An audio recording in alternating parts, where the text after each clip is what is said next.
नमस्कार साथियों, आप सभी का एक बार फिर से बहुत हार्दिक स्वागत है हमारे YouTube चैनल पे। मैं दिनेश पंचाल आज एक और वीडियो को लेकर आपके सामने हूँ। लेकिन आज के इस वीडियो में हम करंट अफेयर के किसी भी इश्यू को लेकर बात नहीं कर रहे हैं। पहली बात तो ये। दूसरी बात, हम आज इस वीडियो के अंदर बात करेंगे एक बहुत आप ये कह सकते हो कि अहम सवाल होता है जब भी कोई अभ्यर्थी किसी भी एग्जाम की तैयारी कर रहा होता है, तो उसके मन में कि सर, जिस तरीके से हम तैयारी कर रहे हैं, क्या ये तरीका हमारा सही है या नहीं है? क्या ये तरीका हमें सफलता की ओर ले जा सकता है या नहीं ले जा सकता है? ठीक है। तो इन सवालों को हम टारगेट करेंगे। फिर हम बात करेंगे एग्जामिनेशंस के प्रकारों की, किस एग्जाम के लिए हमें किस तरीके की तैयारी की आवश्यकता होती है। ठीक है। फिर हम चौथी बात करेंगे, सर, जब आप प्रिपरेशन कर रहे होते हैं उस समय आप खुद को ऑर्गेनाइज कैसे रखें, और अपने जो साइकोलॉजी होती है, अपने मनोविज्ञान को आप किस तरीके से मैनेज करें कि नेगेटिविटी से आप दूर रहें और अपने लक्ष्य की तरफ आप दिनों दिन अग्रसर होते रहें। ठीक है। तो सीधा टॉपिक के ऊपर बात करेंगे, लेकिन उससे पहले कुछ चीजें मैं आपको बता देता हूं कि जो तरीके मैं आज आपको बताने वाला हूं, कई सारे विद्यार्थियों ने मुझे पर्सनली फोन करके भी पूछा है कि सर, लगातार जिस तरीके से आपने एग्जाम्स निकाले हैं, क्या आप थोड़ा हमारी हेल्प कर दें कि बेसिकली इतना पॉसिबल नहीं हो पाता है हर किसी को आप पर्सनल गाइडेंस दे पाएँ। सो मैंने उसके एक उपाय के तौर पे ये प्रयास किया कि एक अच्छा वीडियो हो जाए जिससे हम तमाम चीज़ों को लेकर एक अच्छे तरीके को लेकर हम बात कर सकें कि क्या तरीके से हम तैयारी करें तो हम एग्जाम्स के अंदर कुछ बेटर रिजल्ट्स मिल पाए। कुछ बातें मैं क्लियर कर दूं। जिस तरीके को मैं बताने वाला हूं, जिस ऑर्गेनाइज्ड वे की मैं बात करूंगा, that is not the only way of cracking the examination, there are some others also. जो तरीका मैं बता रहा हूं आपको, वो अकेला ऐसा तरीका नहीं है जिससे आप एग्जामिनेशन निकाल सकते हैं। हम सबका मेंटल फ्रेमवर्क अलग अलग होता है। हो सकता है हमें कोई और तरीका पसंद आता हो तो हम उस तरीके से भी अपनी तैयारी कर सकते हैं। देयर इज नो डाउट वो भी सक्सेसफुल हो सकता है। ठीक है। लेकिन ये तरीका उन लोगों के लिए बहुत ज़्यादा हेल्पफुल रहेगा जो बच्चे थोड़ा एवरेज किस्म के हैं, जिनका बेसिक्स कोई बहुत ज़्यादा अच्छे रहे नहीं है और बहुत सारे सब्जेक्ट्स को वो साथ में लेकर चल नहीं पाते हैं। ठीक है। तो आप अगर इस तरीके को अप्लाई करेंगे और आप एवरेज किस्म के विद्यार्थी हैं, तो आगे आने वाली जो आपकी जर्नी है, चाहे आपका एग्जामिनेशन आज से 6 महीने बाद है, 12 महीने बाद है, साल भर बाद है, 2 साल बाद है, ठीक है, आप उसके अंदर देखेंगे कि आपकी तैयारी जो है वो एक नए आयाम को प्राप्त करेगी। ठीक है। देखते हैं हम यहाँ पर क्या चीजें रहती है। सबसे पहली हम बात करेंगे, सर, आप ये डिसाइड करें कि आप कौन से एग्जामिनेशन की तैयारी कर रहे हैं। ठीक है। अगर मोटा मोटी मैं समझूं, एग्जाम्स जो होते हैं उनके तरीकों की बात करें हम, तो दो तरीके के एग्जाम्स बेसिकली होते हैं। ठीक है। एक एग्जामिनेशन वो होता है जहां पर हमें टॉपिक के एनालिसिस की आवश्यकता होती है। किसकी आवश्यकता होती है? एनालिसिस की आवश्यकता होती है, मतलब विश्लेषण। ठीक है। मतलब टॉपिक के बारे में आपकी बहुत गहन समझ होती है, तभी जाकर आप अपना काम कर पाते हैं। और इसके अंदर वो एग्जामिनेशंस आते हैं, जैसे हम बात करें, अगर यूपीएससी की बात करें, ठीक है, हम स्टेट पीसीएस की बात करें, ठीक है, क्योंकि यहां पर आपको जो एग्जामिनेशन है उसके कुछ चरण है। आप प्रीलिम्स देंगे, आप मेंस लिखेंगे, वहां पर आपको सब्जेक्टिव राइटिंग करनी है, अपनी ओर से चीजों को लिखना है, और उसके बाद इंटरव्यू। तो टोटल पर्सनालिटी का आपके टेस्ट होता है। ठीक है। और दूसरे एग्जामिनेशंस वो होते हैं जहां पर आपको फैक्चुअल जानकारी पूछी जाती है, फैक्चुअल इंफॉर्मेशन पूछी जाती है। अब फैक्चुअल इंफॉर्मेशन ऐसा नहीं सर इसके अंदर आपका टॉपिक का समझ बिल्कुल भी नहीं होना चाहिए, नो डाउट। यहाँ पर भी आजकल के एग्जामिनेशन जिस तरीके से कंडक्ट किए जा रहे हैं, डेफिनेटली आपको अच्छी समझ टॉपिक की होनी चाहिए, लेकिन जो जानकारियां पूछी जाती है वहां पर फैक्ट्स का इस्तेमाल ज्यादा होता है। हम किसकी बात करेंगे सर? हम बात करेंगे आज ये जो फैक्चुअल इन्फॉर्मेशन जो पूछी जाती है, जिस तरीके के एग्जाम्स होते हैं, जैसे मैं बात करूं, I belong to Rajasthan state, right. तो अभी हाल ही में आरपीएससी के एग्जामिनेशन मैंने दिए, तो उसका पैटर्न मुझे समझ में आया, और उसके साथ ही मैंने अन्य राज्यों के जो स्टेट पीसीएस के एग्जामिनेशन है उनको भी समझा मैंने, और उसके अलावा पीसीएस के अतिरिक्त और जो दूसरे एग्जामिनेशन होते हैं उन पेपर के पैटर्न को भी मैंने समझा। उन सारी चीजों को समझने के बाद मैं एक निष्कर्ष पे पहुंचा कि आप एक ऐसा तरीका हो सकता है इन एग्जाम्स को तैयार करने का। ठीक है। जैसे हम राजस्थान की अगर बात करें, तो चाहे आप कोई टीचिंग एग्जाम की तैयारी कर रहे हैं, ठीक है, चाहे कोई आप टीचिंग एग्जाम की बात कर रहे हैं, चाहे आप सीईटी की बात कर रहे हैं, चाहे आप सीटेट की भी बात कर रहे हैं, आप इन तमाम इस तरीके के एग्जामिनेशंस जो हैं, चाहे आप बैंकिंग की बात कर लें, एसएससी की बात करें, ये जो एग्जामिनेशन है हम इनकी बात करें, ठीक है, यहाँ पर हमारा तैयारी का तरीका क्या रहे जिससे हमको एक अच्छे रिजल्ट देखने को मिले।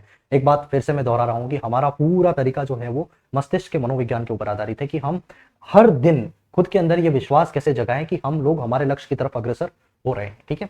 समझते हैं। सबसे पहली बात, आप इन तमाम एग्जामिनेशंस को देखेंगे, आप यहाँ पे देखेंगे जो सब्जेक्ट्स हैं,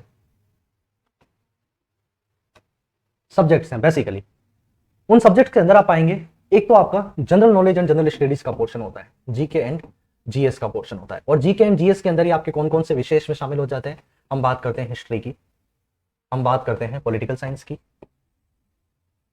पॉलिटिकल साइंस की बात करें हम ज्योग्राफी की बात करें, साथ में इकोनॉमी की बात करें हम, ठीक है, ये आपकी हो जाती है। इसके बाद हम देखते हैं कुछ लैंग्वेजेस होती हैं।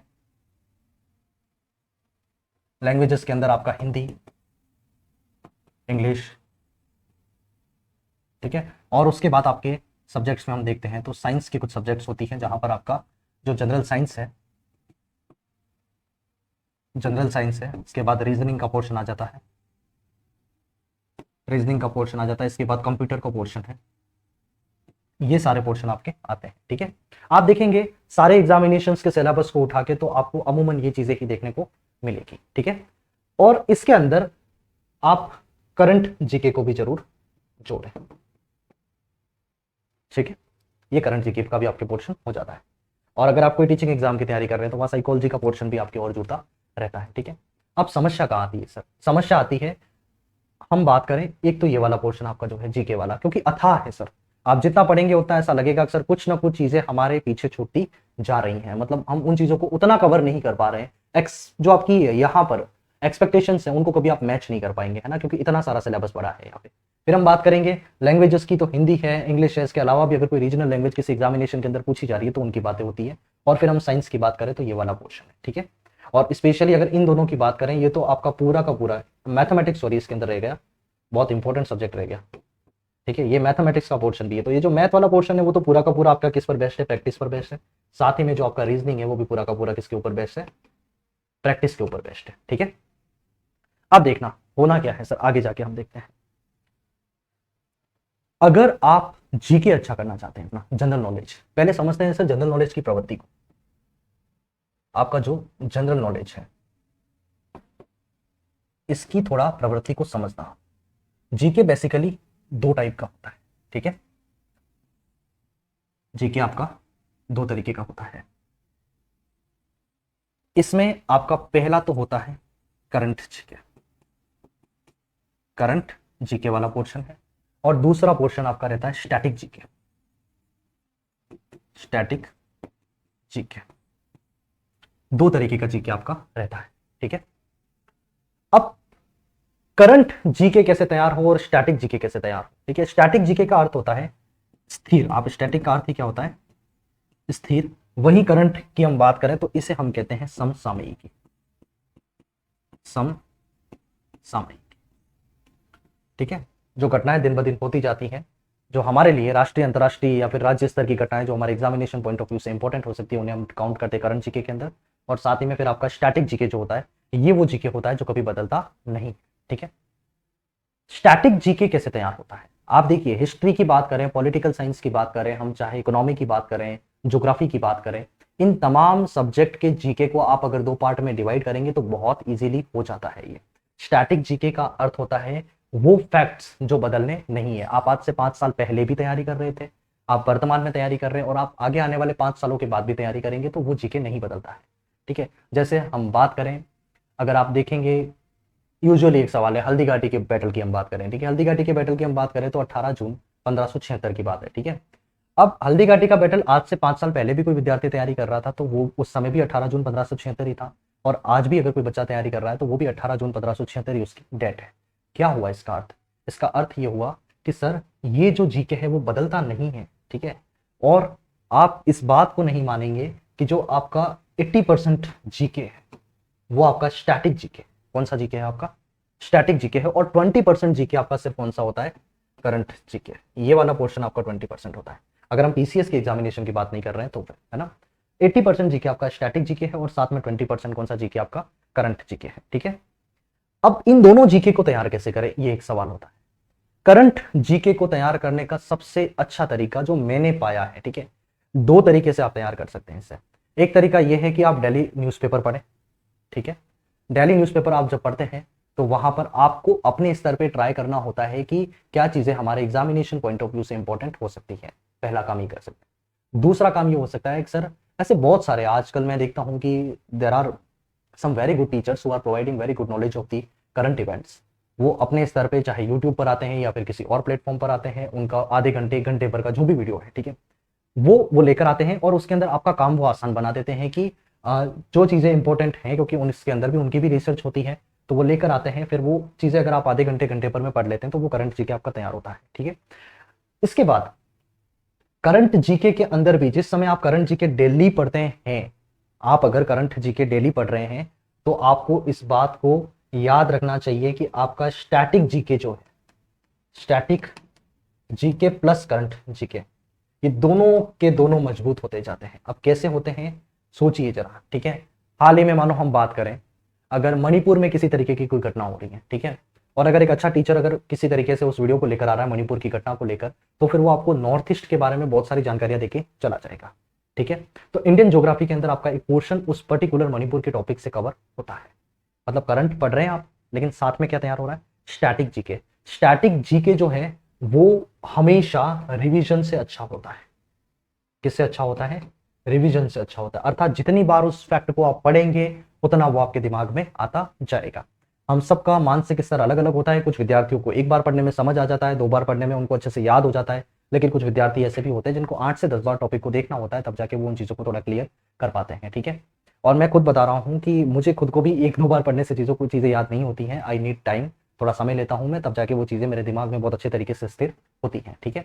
लेकिन स्टैटिक जीके आप तैयार करें तो ध्यान रखें, कभी कभार ऐसा होता है कि आपने देखा होगा कई सारे ऐसे विद्यार्थियों की घटनाओं के बारे में कि उन्होंने 5 से 6 एग्जामिनेशन ट्राई किए and they got failed in all those examination, and suddenly आपने देखा कि 7वें एग्जाम के अंदर वो बहुत अच्छा स्कोर करके निकल जाता है। आप क्या मानते हैं, वो 7वां एग्जामिनेशन, क्या उसने वो 7वें एग्जाम के अंदर की तैयारी करी है?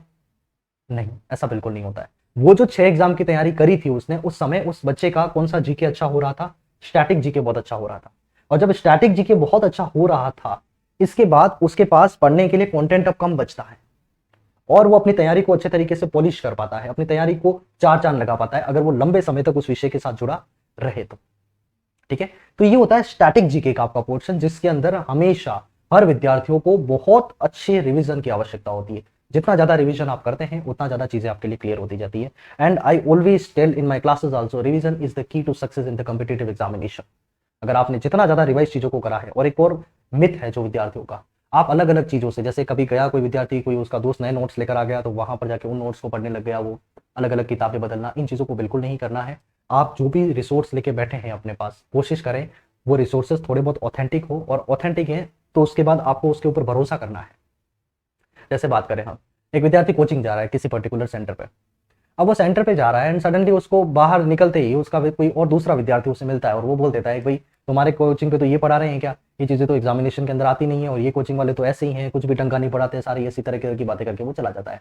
और फिर उस बच्चे के मन में होता है कि यार वाकई में क्या मेरे कोचिंग सेंटर इतना खराब है, मतलब मुझे चीजें अच्छी नहीं मिल रही हैं, क्या पता मैं एग्जामिनेशन के अंदर अच्छा नहीं कर पाऊँ। तो आप अपने कॉन्टेंट के ऊपर डाउट करने लगते हैं, और ये बहुत खराब चीज होती है। अपने कंटेंट के ऊपर कभी भी डाउट आपको नहीं करना है। जो भी कंटेंट, मैं तो ये तक कहता हूं कि अगर आपने एक साधारण स्तर की कोई गाइड, साधारण स्तर की कोई गाइड, ऐसा नहीं कह रहा हूं मैं बहुत एडवांस लेवल की कोई गाइड की बात कर रहा हूं, एक साधारण स्तर की गाइड भी अगर आप लाकर पढ़ते हैं और उसके अंदर से पूरी जानकारी अगर आप ग्रहण कर लेते हैं, ठीक है, मतलब 8 से 10 बार उसका एक अच्छा रिवीजन आप कर लेते हैं, आप पाएंगे कि आपके नॉलेज का स्तर हर बार जब आपने उसको रीड किया है तो वो स्तर आपका अलग होता जाता है, आप हर दिन इंप्रूव होते जाते हैं उसके अंदर। एक किताब को जब एक इंसान पहली बार पढ़ता है और चौथी बार पढ़ता है तो उसके मायने बदलते जाते हैं। अपने कंटेंट के ऊपर यकीन करें, अपने जो नोट्स बनाए हैं उनके ऊपर विश्वास करें और उनके ऊपर एक अच्छी कमांड बनाएं। Then if you have some extra time तो फिर आप एक्स्ट्रा चीजों को पढ़ सकते हैं, लेकिन पहले से ही ये नहीं सोच लेना कि हम ये भी पढ़ ले वो भी पढ़ ले, क्योंकि होता क्या है, आप 2 नाव के ऊपर सवार जब होने का प्रयास करते हैं ना तो बहुत संभावना है कि दुर्घटनाएं होने से। अपनी एक नाव के ऊपर भरोसा करें और उसके ऊपर, उस कंटेंट के ऊपर, हाँ ऐसा नहीं है, मैं बिल्कुल ये नहीं कह रहा हूं कि अंधा भरोसा आप किसी के ऊपर कर लें, थोड़ा बहुत उसको चेक जरूर करें। और क्योंकि, और चेक करने का आईना क्या है आपके पास, चेक करने का आईना है आपके पास PYQP, previous year question paper. आप इनको हमेशा देखते रहें, क्योंकि प्रीवियस ईयर क्वेश्चन पेपर आपको ये चीज बताते हैं कि आपकी तैयारी का जो दिशा है वो उचित है या नहीं है। प्रीवियस ईयर क्वेश्चन पेपर को देखते रहें और ये देखें क्या हमारे कंटेंट के अंदर वो चीजें आ रही हैं या नहीं आ रही है। ऐसा कभी नहीं होगा 100% चीजें आपको एक ही किताब से या फिर एक ही कोचिंग सेंटर पे मिल जाने वाली हैं, ये नहीं होगा, कुछ चीजें मिस होती हैं। 70 to 80%, ध्यान रखना, कोचिंग सेंटर्स आपके हमेशा 70 से 80% चीजें करवा पाते हैं, 70% to 80%। अगर कोई भी कोचिंग सेंटर ये बात कहता है कि सर हमने जो पढ़ा है उसके अंदर से 100% पेपर बैठा है, तो सर आप उसकी बात को उसी समय नकार सकते हैं, ऐसा नहीं होता है। 70 to 80% आर डिसेंट चांसेस की वहां से कुछ चीजें बनती है, वो भी डायरेक्ट तो कभी नहीं बनती हैं, प्रश्न घूमते हैं, और जिस बच्चे ने अच्छे तरीके से उस कंटेंट को समझा है वो उन चीजों को कर पाता है, ठीक है। एक बात ये समझती है, फिर हम आगे बढ़ते हैं। स्टैटिक जीके और करंट जीके, ध्यान रखें करंट जीके हमेशा पढ़ना है। जैसे हम बात करें, अगर आप राजस्थान के अंदर रहते हुए किसी एग्जाम की तैयारी कर रहे हैं तो आपको आधा घंटा या फिर 45 मिनट इंडिया जीके को पढ़ना है। कौन सा? इंडियन जीके, वो भी करंट, इंडियन करंट जीके, और साथ में जो आपका स्टेट करंट, स्टेट का जो करंट जीके है उसको भी प्रयास करें आपकी थोड़ा बहुत करते हुए चले। ये बात यहाँ पे समझनी है। तो ये एक तरीका होना चाहिए, करंट जीके को कितना समय देना है, स्टैटिक जीके को कितना समय देना है। ठीक है, अब जो मैं बात बताने वाला हूं वो बहुत ज्यादा इंपॉर्टेंट है। अगर आपने यहां तक वीडियो पूरा नहीं देखा है और आगे वाली स्लाइड पे आप नहीं आ पाते हैं तो कहीं ना कहीं पर आप अपने साथ थोड़ा सा गलत करने जा रहे थे। अब समझना, एक बहुत इंपॉर्टेंट आयाम होता है जो विद्यार्थी के लिए, अगर कोई भी विद्यार्थी आज के समय में इसके बिना अगर तैयारी कर रहा है, ठीक है, तो मुझे लगता है कि पूरी संभावना है कि उसकी तैयारी गलत दिशा में जा सकती है। डायरी मेंटेनेंस, डायरी मेंटेनेंस के अंदर मैं किसकी बात कर रहा हूं, मैं बात कर रहा हूं एक टू डू लिस्ट की। किसकी बात कर रहा हूं, टू डू लिस्ट, मतलब वो लिस्ट जो आपको अगले दिन आपको कोई काम करना है तो उसकी तैयारी आप पहले दिन से करके बैठे। सपोज क्या होता है, देखो मैं जैसा जिस तरीके से मैंने तैयारियां करी है, मोटे तौर पे मैं पाता हूं कि 8 से 10 विषय थे मेरे एग्जाम के अंदर, जिस एग्जाम की तैयारियां मैं कर रहा था। यू वॉन्ट बिलीव, लेकिन मैं एक भी दिन मेरा ऐसा नहीं चाहता था, कभी कभार ऐसा हो रखा होगी मैं किसी एक विषय को नहीं पढ़ पाया हूं, उसके पीछे कोई ऐसे रीजंस रहे होंगे, लेकिन मेरा प्रयास होता था हर दिन के अंदर कुछ समय में उस एक विषय को दूं। अभी हर किसी के लिए संभव नहीं हो पाता, ठीक है, मतलब हर कोई ऐसा सोचे कि मैं सारे के सारे विषय एक दिन में पढ़ लूं, तो वो कभी कभार थोड़ा सा दिक्कत रहे। लेकिन ये बात ध्यान रखें, एक दिन के अंदर सिर्फ एक विषय को कभी ना पढ़े। मतलब आपके मन में हो गया आज का दिन बस पॉलिटी पढ़नी है, पॉलिटी पढ़नी है, नहीं सर, पूरा दिन आपको नहीं देना। सब्जेक्ट्स का आप सेट बना सकते हैं और सेट बनाए और सिलेबस को डिवाइड करें। ठीक है, सिलेबस को क्या करना सीखें आप, डिवाइड करना सीखें। जैसे मैं आपको बताता हूं, फिर कुछ और चीजें भी होती हैं। जैसे आपने क्या करना है ना, यहां पे देखना, ये आपके डायरी का पेज है एक, सपोज ये डायरी का पेज है। पहले दिन, ऐसा नहीं उसी दिन जिस दिन आपको वो काम करना है वो नहीं, आपको पहले दिन क्या लिखना है। जैसे कि मैं बात करूं, आपको हिस्ट्री पढ़ना है, ठीक है, आपने हिस्ट्री के लिए टाइम स्लॉट कर दिया, सर मुझे लगभग हाफ एन आवर हिस्ट्री पढ़ना है, ठीक है। फिर आपने डिसाइड कर लिया पॉलिटी जो है वो आपको कितना पढ़ना है, हाफ एन आवर आपको पॉलिटी पढ़ना है। फिर आपने देखा मैथ्स के लिए आपको टाइम चाहिए, तो आपने डिसाइड कर लिया सर मुझे मैथ्स के लिए लगभग 1 आवर की प्रैक्टिस की रिक्वायरमेंट है, ठीक है। फिर आपने देखा सर मुझे आर्ट एंड कल्चर पढ़ना है, ठीक है, आर्ट एंड कल्चर पढ़ना है, तो आर्ट एंड कल्चर के लिए आपने डिसाइड कर लिया सर मुझे हाफ आवर इसको देना है। इसके बाद करंट के लिए, इंडिया एंड आपका जो स्टेट है उसकी हम बात करें तो करंट के लिए आपने 1 आवर या फिर 1.5 आवर जो है वो डिसाइड कर लिया। इसके बाद आपने कोई और विषय जैसे ले लिया, आपने मानो इकोनॉमी के लिए आपने 30 मिनट यहाँ पे और तय कर लिए, ठीक है। ये एक सिर्फ मोटा मोटा हमने लिखने का प्रयास करा है, ठीक है। अब होगा क्या, आपने पहले दिन ये चीज लिखी है, अगले दिन आपको क्या करना है, जैसे आपने हिस्ट्री का ये वाला पोर्शन कर दिया ना, तो रात को टिक कर ले सर कि हमने ये पोर्शन पढ़ लिया है, ठीक है। फिर आपने पॉलिटी का पोर्शन पढ़ लिया, इसे टिक कर ले, ये टिक कर ले, ये टिक कर ले, ये टिक कर ले, ये टिक कर ले। जब पूरा हो जाता है सारा का सारा, ध्यान रखें कॉम्पिटिटिव एग्जामिनेशन के अंदर दूसरों से तो आपकी प्रतिस्पर्धा है ही, लेकिन हर दिन आपको सेल्फ इंप्रूवमेंट के ऊपर काम करना है। और जिस दिन आप पाएंगे कि आपने ये तमाम काम जो आपने पहले दिन डिसाइड किए थे उनको अगर आप पूरा कर लेते हैं, सो एक चीज वहां पर बनती है जिसे हम कहते हैं sense of completion. Sense of completion अर्थात आप एक दिन इन सारे लक्ष्यों को प्राप्त करते हैं। क्योंकि ऐसा नहीं होता है, हम बहुत ज्यादा बड़े तौर पे यहां पर चीजों को ना देखें, यहां पर चीजों को पार्ट्स में समझने का प्रयास करें। आप एक दिन इन चीजों को प्राप्त करते हैं, आपको ऐसा लगता है कि आप अगले दिन भी उन चीजों को पूरा कर सकते हैं, ठीक है, वो होता है सेंस ऑफ कंप्लीशन। और जब हम क्या कर रहे हैं, अगर इसकी जगह पे एक विद्यार्थी बस यूं ही पूरे दिन भर एक किताब लेके बैठा है और पूरे दिन भर उस नोट्स को पढ़ रहा है, एक ही विषय को, ठीक है, उसे नहीं पता उसे कौन सा टॉपिक आज पढ़ना है, यू वॉन्ट बिलीव, बट मुझे ये पता होता था जब मैं तैयारी कर रहा था कि मैं आज से 3 दिन के बाद कौन से टॉपिक को पढ़ने वाला हूं, ये भी मुझे पता होता था। और ऐसा नहीं है कि बहुत अच्छे अच्छे अभ्यर्थियों को इन चीजों का पता होता है कि वो एक स्ट्रैटेजी को अच्छा बनाते हैं, क्योंकि कॉम्पिटिटिव एग्जाम के पैटर्न को समझना बहुत ज्यादा जरूरी होता है। जिस भी एग्जाम की आप तैयारी कर रहे हैं, आप पैटर्न को नहीं समझते हैं और सिर्फ ऐसे ही हवा में चलते रहते हैं, आज ये पढ़ लिया, कल वो पढ़ लिया, ये कर लिया, वो कर लिया, सब पूरे तरीके से आप जब खिचड़ी बना के बैठ जाते हैं, आप पाते हैं even before the day of examination, चाहे आप 2 साल से तैयारी कर रहे हैं, लेकिन एग्जाम के जस्ट पहले वाला दिन जो है, आप देखते हैं कि वो बच्चा उस समय भी डाउट्स में रहता है। उस समय तक भी वो विद्यार्थी ये बात नहीं समझ पाता है कि क्या मेरी तैयारी पूरी है या नहीं है। लेकिन जब आप इन चीजों से होकर गुजरते हैं, आप सपोज इन चीजों को देखें, आप हिस्ट्री को अगर आप आधा घंटा पढ़ रहे हैं, क्योंकि मोटा मोटी चाहे आप कोई फैक्चुअल एग्जामिनेशंस की अगर आप तैयारी करते हैं तो 30 से 40 घंटे का पोर्शन आपका इतिहास में होता है सपोज, ठीक है, यूजुअली जो एग्जामिनेशंस होते हैं उनके अंदर 40 घंटे, और हो सकता है कोई डिमांड्स अगर कहीं पर ज्यादा हो तो 50 घंटे या 60 घंटे के अंदर आपका वो हिस्ट्री का पोर्शन होना है, ठीक है। जब ये पोर्शन आपका होना है, आप सोचिए आपने 2 महीने के अंदर अगर 50-60 घंटे इसके हैं तो 50-60 घंटे इसके भी होंगे, ठीक है, और वही सब सेम लगभग अपन एक बार देख के चले तो, ठीक है। ये सारा अपन देखे 50-60 50-60 ये हो गया मानो। आप देखिए सर 1 2 3 4 5 6 ये 6 विषय जो हैं आपके, ये आपने 2 महीने के अंदर इनको कंप्लीट कर लिया सर। ये होता है सेंस ऑफ कंप्लीशन, आपको पता पड़ेगा चीजें हो रही हैं। अब आप सिर्फ अगर एक विषय को लेके बैठे हैं और आप अगर उसको 15 दिन में कंप्लीट करते हैं, मैं ऐसा नहीं कह रहा हूं, हो सकता है आप इसको भी बहुत अच्छे तरीके से कर ले, जल्दी कर लें क्या, लेकिन जब हम सिर्फ एक विषय पढ़ते हैं तब हमारे मन में हमेशा ये डाउट होता है कि यार मैं हिस्ट्री पढ़ रहा हूँ, पॉलिटी तो मेरा पीछे छूट रहा है। समझ रहे हैं इस बात को? ये बात समझनी है। आप जब बहुत सारे विषय को एक साथ लेकर चलते हैं तो आपके दिमाग में एक कॉम्प्रीहेंशन बनता है, ठीक है। कॉम्प्रीहेंसिव स्टडी होती है ये। कौन सी स्टडी होती है? जहां पर आप चीजों को लिंक करना सीखते हैं एंड कोशिश करें अपने सिलेबस को, अगर बहुत ज्यादा विषय हैं तो उसके आप 2 सेट बना लें। मतलब मानो 16 विषय हैं किसी एग्जाम के अंदर आपके, आप कोशिश करें 8-8 विषय का सेट बना लें। आप एक दिन ये 8 विषय, दूसरे दिन ये 8 विषय, एक दिन ये 8 विषय, दूसरे दिन ये 8 विषय। आप आधा घंटा, घंटा भर, 1.5 घंटा अगर आप किसी एक विषय को जब देने लगते हैं, आप पाएंगे कि आगे आने वाले कुछ समय के अंदर आपकी तमाम चीजें कवर होती जा रही है। फिर कुछ लोग प्लानिंग करते हैं, सर करंट अफेयर है सर, उसमें तो क्या आने वाला है क्या, ठीक है।